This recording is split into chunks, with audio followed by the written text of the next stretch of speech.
தமிழக அரசியல் வரலாற்றில் பொன்னெழுத்துக்களால் பொறிக்கப்பட்ட நாள் இன்று. அதிமுக பொதுச் செயலாளரான ஜெயலலிதா இந்தியாவிலேயே மக்களால் தேர்ந்தெடுக்கப்பட்ட முதல் பெண் முதலமைச்சராக பதவியேற்றார். தமிழ்நாடு அரசியலில் ஜெயலலிதா என்ற பெயர் ஒரு சகாப்தமாகும். 43 வயதில் முதலமைச்சர் பொறுப்பேற்ற அவர் இளம் தலைவராகவும் பெருமை பெற்றார். 1991 சட்டமன்ற தேர்தலில் அதிமுக கூட்டணி 225 இடங்களை கைப்பற்றி மாபெரும் வெற்றி பெற்றது. இதையடுத்து சென்னை கோட்டையில் நடைபெற்ற பதவியேற்பு விழாவில் ஆளுநர் பூபேந்திரநாத் முன்னிலையில் ஜெயலலிதா முதலமைச்சராக பொறுப்பேற்றார். அந்த விழா தமிழக அரசியலில் ஒரு புதிய சகாப்தத்தை தொடங்கி வைத்தது. தமிழக பெண்களுக்கு உத்வேகம் அளித்தது. தமிழக அரசியலில் பெண் தலைமையின் தொடக்கமாக அமைந்தது. தமிழகத்தில் அவர் கொண்டு வரவிருந்த புரட்சிகரமான திட்டங்களுக்கும் உறுதியான ஆட்சிக்கும் அடித்தளமிட்டது அந்த நாள். அன்றிலிருந்து தமிழகத்தின் சமூக பொருளாதார அரசியல் தளங்களில் ஜெயலலிதாவின் ஆளுமை ஆழமாக பதிந்தது. திரையுலகில் அம்மு என்று அழைக்கப்பட்ட ஜெயலலிதா அரசியலில் புரட்சித் தலைவி என்று புகழப்பட்டார்.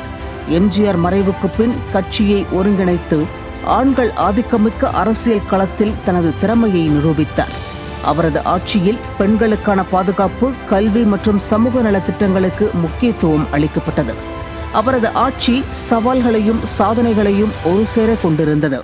எதிர்க்கட்சிகளின் விமர்சனங்களுக்கு மத்தியில் ஜெயலலிதாவின் தனித்துவமான ஆளுமை தமிழக மக்களை கவர்ந்தது.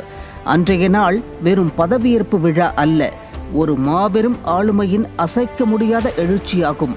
ஜெயலலிதா என்னும் நான் சட்டப்படி அமைக்கப்பெற்ற இந்திய அரசியல் அமைப்பின் பால் உண்மையான நம்பிக்கையும் மாறா பற்றும் கொண்டிருப்பேன் என்றும், இந்திய நாட்டின் ஒப்பில்லாத முழுமுதல் ஆட்சியையும் ஒருமையையும் நிலைநிறுத்துவேன் என்றும், தமிழ்நாட்டு அரசின் முதலமைச்சராக உண்மையாகவும் குலச்சான்றின்படியும் என் கடமைகளை நிறைவேற்றுவேன் என்றும், அரசியல் அமைப்பிற்கும் சட்டத்திற்கும் இணங்க அச்சமும் ஒருதலை சார்புமின்றி விருப்பு வெறுப்பை விலக்கி பலதரப்பட்ட மக்கள் அனைவருக்கும் நேர்மையானதை செய்வேன் என்றும் ஆண்டவன் மீது ஆணையிட்டு உறுதிமொழிகிறேன்.